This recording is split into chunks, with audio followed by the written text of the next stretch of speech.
Today we are in Puebla, Mexico, and we're going to show you what to do here in Puebla in the historic center.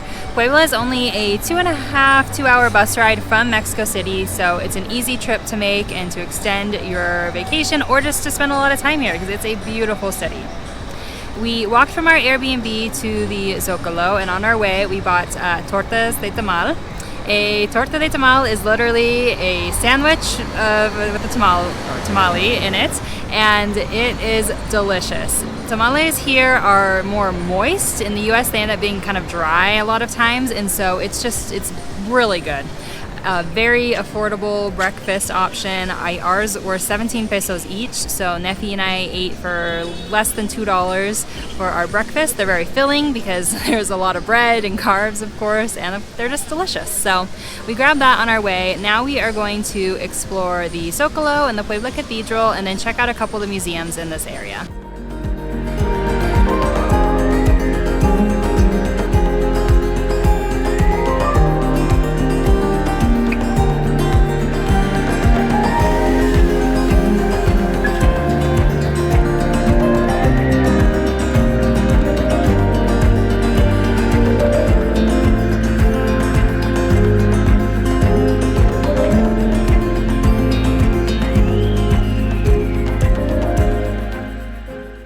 The Zocalo is especially beautiful with all of the trees and the buildings around there, just really well maintained and painted and have this colonial, almost European feel to them. We stopped in to the cathedral, which you do have to check the hours that they're open because they do close for misa or mass, and so we had to leave really quickly and didn't get to see everything, so just keep an eye on that.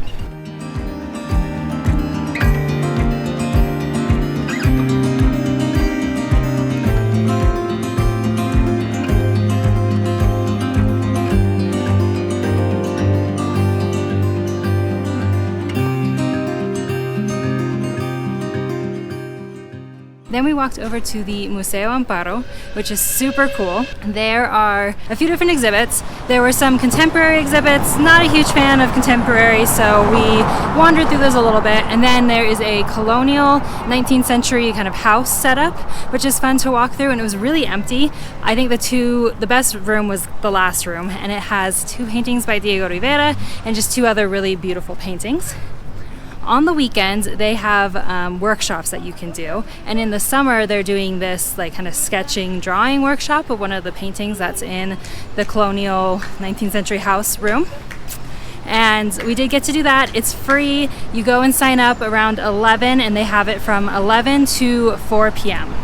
The entire first floor has an exhibit about Mesoamerica, all of this archaeological stuff about culture and history, so it's really cool to check out. You could literally spend hours in there. There's so much to look at. On the 3rd floor there's a cafe, and even if you're not going to eat, it's definitely worth going up there for the views because you can see tons of churches and the cathedral. The food though was actually really good. At first I was kind of like, wow, it was 400 pesos for both of us, which of course compared to our breakfast felt like a lot, but they were big sandwiches and really good drinks. So I think it's worth it to eat there. It was delicious, great views. It was nice to rest in between looking at the different exhibits, so I'd recommend it. Entrance to the museum is 85 pesos, or it's free if you live in Puebla or you're a student or a teacher, so bring your IDs if you qualify for any of those things to get in free. Entrance is also free on Sundays, so you could like really have a cool free experience if you go to the museum for free and do the workshop for free, so Sunday would be a really fun day to go and check it out. Now we are headed to the Biblioteca Palafoxiana, and if you remember your high school Spanish, you know that biblioteca is library, and this library is the oldest library in America.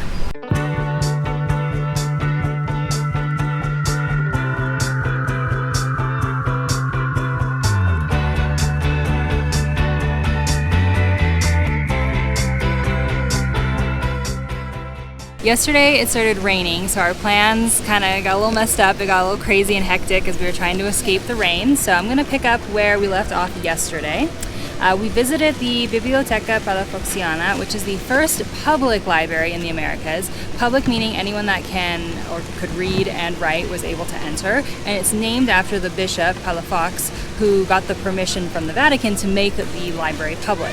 There's 45,000 books in the library. It is beautiful. I would highly recommend visiting. It is in the Casa de Cultura, just on the other side of the cathedral, so very easy to access from the Zocalo. Entrance is 45 pesos. There are discounts for students, and if you'd like a tour, it is donation based, but around 100 pesos is a fair amount to give. The tour was super informative. Nefi had a ton of questions. He loves history, and they knew everything. It was really cool to learn just a lot about the history of that place and the people that were involved with it.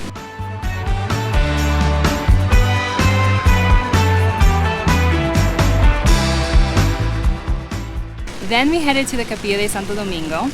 There were actually a bunch of weddings going on, so we weren't able to go inside. We're going to try and go back later this week. I would recommend trying to visit during the week for most of the churches, just because Saturdays and Sundays they have events like weddings and misa or mass, so you aren't able to go through and visit as a tourist.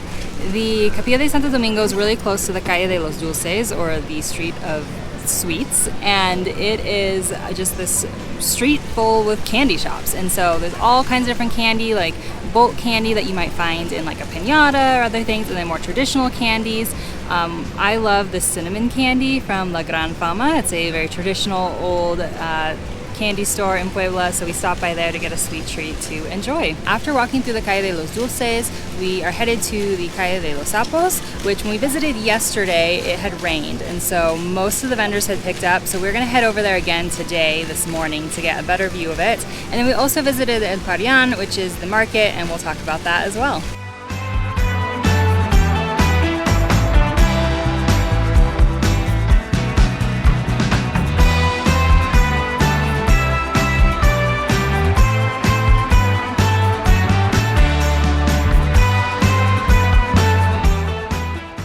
The Calle de los Sapos was way better today than it was yesterday with the rain, so I would definitely try and come earlier in the day, try to avoid any rain. It was way bigger. I thought it was really small, and because when we went yesterday there's practically no vendors. There's a few different sections. There's kind of the market that has just a wide variety of like antiques and books and toys and coins and talavera and crafts, so it has a ton of stuff there. And then there's a really beautiful street that connects the artisan market that has more artisan stuff, definitely more handmade, but there's a mixture of books and things in there too. And the street that connects them is beautiful. It's painted really nice. It's just really clean. It used to be called the Calle de los Sapos. Sapo is frog in Spanish, because that area used to be a river and there were a ton of frogs there. It's a great place to get souvenirs. I would also recommend stopping by El Parian, which is the artisan market. So more artisan crafts, lots of talavera. Talavera is a ceramic pottery that is famous from here in Puebla, so very traditional here. They also have lots of traditional sweets. If you want like bordado, so like the embroidered tops. I feel like we go every time we come, and I swear it changes every time. There's different things, so always worth a visit. There's usually lots of people selling food near Parian. Since it was raining, we didn't see anybody. You can normally get like little street food. That's delicious. We ended up eating at a place called Cueva Charrua. Doesn't actually have a name on the outside. We'll add a Google Maps location for it. It was so good. They had choripan. One of the guys there that was making the food was from Uruguay, and it was delicious. Would highly recommend the choripan, and it's really affordable. It's about 65 pesos each, and Nefi filled up with 2, and I was good with 1. So that ends our recommendations for things to do in El Centro Histórico de Puebla. Thank you for joining us. We had to do our 2 days since we got rained out a little bit, but would highly recommend visiting, and don't forget to like and subscribe. We'll see you next time.